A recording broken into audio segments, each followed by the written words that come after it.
بسم اللہ الرحمن الرحیم الحمد للہ رب العالمین والصلاة والسلام علی رسولہ الامین اما بعد باب المسح علی الجوربین والنعلین، یعنی اس باب میں اس پہ بحث ہوگی کہ جو موزے چمڑے کے علاوہ ہوتے ہیں، سوت کے، کاٹن کے، ان موزوں پر مسح کر سکتے ہیں یا نہیں کر سکتے ہیں۔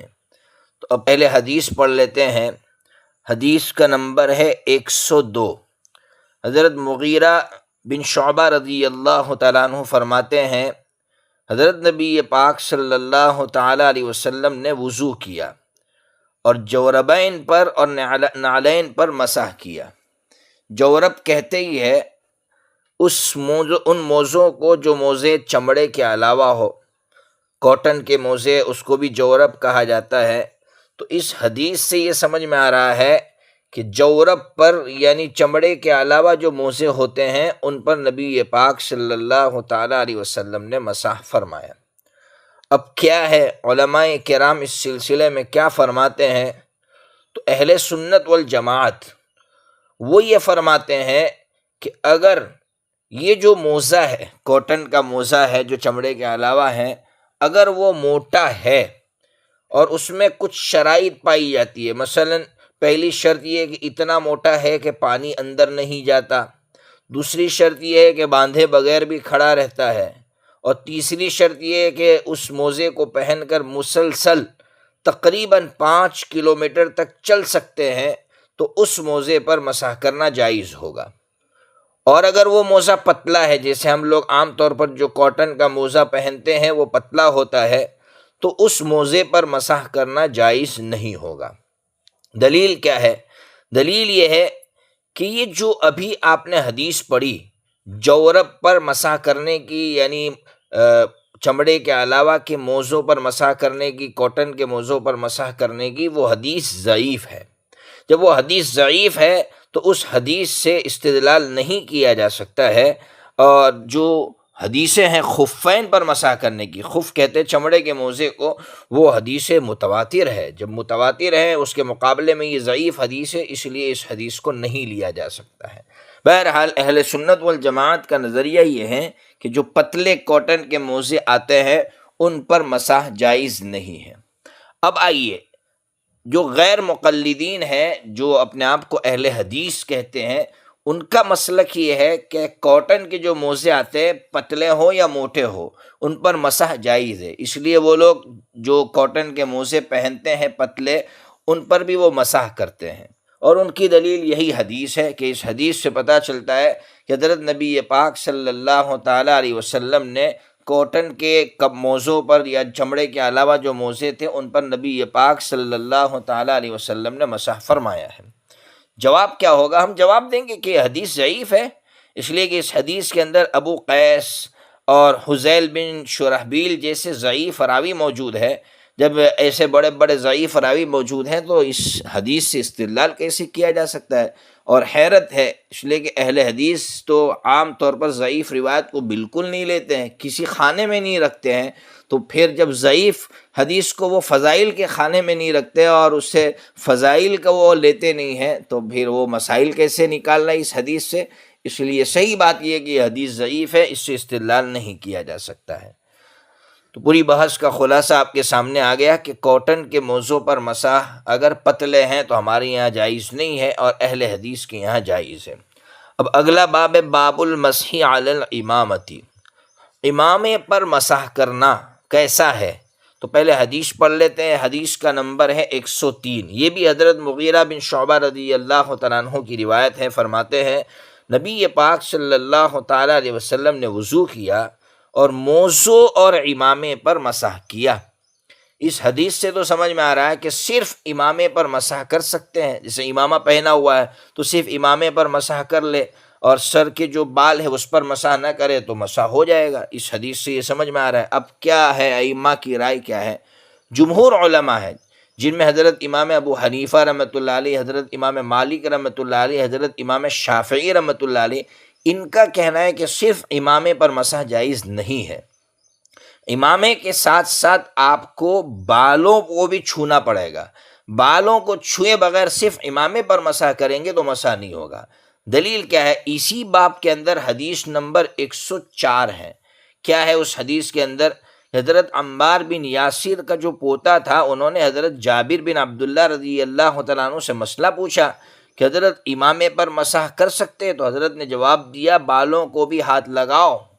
اس سے سمجھ میں آ رہا ہے کہ صرف امامے پر مسح نہیں ہو سکتا ہے۔ حضرت امام احمد ابن حنبل رحمۃ اللہ علیہ کا کہنا ہے کہ امامے پر مسح کر سکتے، صرف امامے پر مسح کر سکتے ہیں، اور ان کی دلیل ابھی باب کی حدیث نمبر 103 جو پہلے پڑھی، وہ حدیث ان کی دلیل ہے کہ حضرت نبی پاک صلی اللہ تعالیٰ علیہ وسلم نے امامے پر مسح کیا ہے۔ کیا جواب دیں گے حضرت امام احمد بن حنبل کو کہ حدیث میں تو ہے حضور نے صرف امامے پر مسح؟ اس کا جواب علماء نے دو طریقوں سے دیا ہے۔ ایک جواب تو یہ دیا ہے کہ اسی باب کی کچھ روایتیں ایسی ہیں کہ جس میں یہ ذکر کیا گیا کہ حضور نے صرف امامے پر مسح نہیں کیا، بلکہ امامے کے ساتھ ساتھ حضور نے بالوں کو بھی چھوا ہے اور بالوں پر بھی مسح کیا ہے۔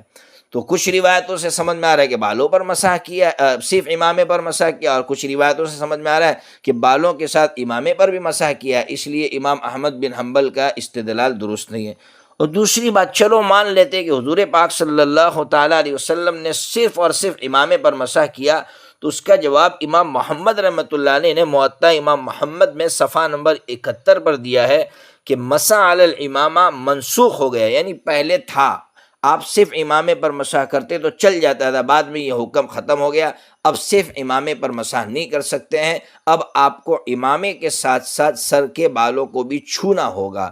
بہرحال تو ہمارے یہاں خلاصہ یہ نکلا کہ صرف امامے پر مسح درست نہیں ہے، اور امام احمد بن حنبل کے یہاں صرف امامے پر مسح درست ہے۔ اب جو اگلا باب ہے، باب هل تنقض المرأة شعرها عند الغسل، کہ غسل کے وقت عورت اپنے بالوں کو کھولے گی، چوٹی باندھتی ہے عورت، تو غسل کرتے وقت عورت کا چوٹی کو کھولنا ضروری ہے یا نہیں ہے؟ تو پہلے حدیث پڑھ لیتے ہیں، اس سے سمجھ میں آئے گا کہ کیا کہہ رہے حضرت نبی پاک صلی اللہ تعالیٰ علیہ وسلم۔ حدیث کا نمبر ہے 108۔ حضرت ام سلمہ رضی اللہ تعالیٰ عنہ فرماتی ہیں، میں نے کہا اے اللہ کے رسول، بے شک میں ایسی عورت ہوں کہ اپنے بالوں کی چوٹیوں کو مضبوط بٹتی ہوں، تو کیا میں ان کو غسل جنابت کے لیے کھولوں؟ نبی پاک صلی اللہ تعالیٰ علیہ وسلم نے فرمایا، نہیں، آپ کے لیے یہ بات کافی ہے کہ آپ اپنے سر پر 3 لب بھر کر پانی ڈالیں۔ یہ حدیث سے یہ سمجھ میں آ رہا ہے کہ چوٹی کا ہر حال میں کھولنا ضروری ہی نہیں ہے۔ اگر چوٹی کھولے بغیر بھی پانی جو ہے بالوں کی جڑ تک پہنچ جاتا ہے تو پھر چوٹی کھولنے کی کوئی ضرورت نہیں ہے۔ اس لیے جمہور علماء کی رائے یہی ہے کہ اگر بالوں کی جڑوں تک پانی پہنچتا ہے تو چوٹی کھولنا ضروری نہیں ہے، اور دلیل ان کی یہی باب کی حدیث ہے۔ ام سلمہ رضی اللہ تعالیٰ عنہ سے نبی پاک صلی اللہ تعالیٰ علیہ وسلم نے یہی فرمایا، اور اسی میں عورتوں کے لیے خیر ہے، اس لیے کہ ہر وقت اگر چوٹی کھولنا ضروری ہو جائے گا تو بہت دشواری ہوتی ہے، چوٹی کھولنا، بالوں کو دھونا، پھر واپس بال بنانا، پھر چوٹیاں بنانا، یہ عورت کے لیے بہت مشکل ہے، اور اسلام میں حرج کو دور کیا گیا ہے، یہی اسلام کی خوبی ہے۔ اس لیے نبی پاک صلی اللہ تعالیٰ علیہ وسلم نے یہی جواب عنایت فرمایا ام سلمہ رضی اللہ تعالیٰ عنہ کو کہ چوٹی کھولنا ضروری نہیں، اصل ہے جڑوں تک پانی کا پہنچانا۔ لیکن ہماری عورتوں کو جب یہ مسئلہ بتلاتے ہیں تب بھی وہ اس پر عمل نہیں کرتی ہے، اس لیے کہ وہ وساوس کا زیادہ شکار ہوتی ہے کہ پتہ نہیں جڑوں تک پانی پہنچے گا یا نہیں پہنچے گا، اس لیے وہ لوگ پھر چوٹیاں کھول کر ہی غسل کر لیتی ہے، حالانکہ اسلام میں اتنی گنجائش ہے، اس گنجائش پر عمل کرنا چاہیے۔ اس کے برخلاف ایک بہت بڑے امام گزرے، امام داؤد ظاہری رحمۃ اللہ علیہ، ان کا کہنا ہے کہ ہر حال میں چوٹی کھولنا ضروری ہے، اور ان کی دلیل کیا؟ وہ کہتے بخاری شریف میں ہے، جلد نمبر 1 صفحہ نمبر 43 پر، کہ ماں عائشہ صدیقہ رضی اللہ تعالیٰ عنہ کو نبی پاک صلی اللہ تعالیٰ علیہ وسلم نے حکم فرمایا تھا کہ اپنی چوٹی کھولو۔ جب حکم فرمایا تھا چوٹی کھولنے کا اور یہ حکم عام تھا تو ہر حال میں کھولنا ضروری ہے۔ اس کا جواب دیا علماء نے کہ حضرت یہ غلط فہمی ہے آپ کی، حضور پاک صلی اللہ علیہ وسلم نے حضرت ماں عائشہ صدیقہ رضی اللہ تعالیٰ عنہ کو یہ جو حکم فرمایا تھا وہ حج کے بعد فرمایا تھا، حج سے واپسی پر حضور نے فرمایا تھا کہ تم چوٹی کھول لو. اور حج سے واپسی پر کیا ہوتا ہے، صرف پاکی مقصود نہیں ہوتی ہے، ساتھ میں صفائی بھی مقصود ہوتی ہے. اس لیے کہ ایک مدت تک غسل نہیں کیا ہوتا ہے تو کچھ بالوں کے اندر میل جم جاتا ہے. اس لیے نبی پاک صلی اللہ تعالیٰ علیہ وسلم نے حکم فرمایا تھا کہ چوٹی کھول لو اور اچھی طرح اس کو صاف کر لو. تو وہاں سے پاکی مقصود نہیں تھی، وہاں صفائی بھی مقصود تھی، اس لیے کھولنے کا حکم دیا تھا. اس سے سمجھ میں آیا کہ اگر صرف پاکی مقصود ہو تو کھولنے کی ضرورت نہیں ہے، جڑوں تک پانی پہنچا دو.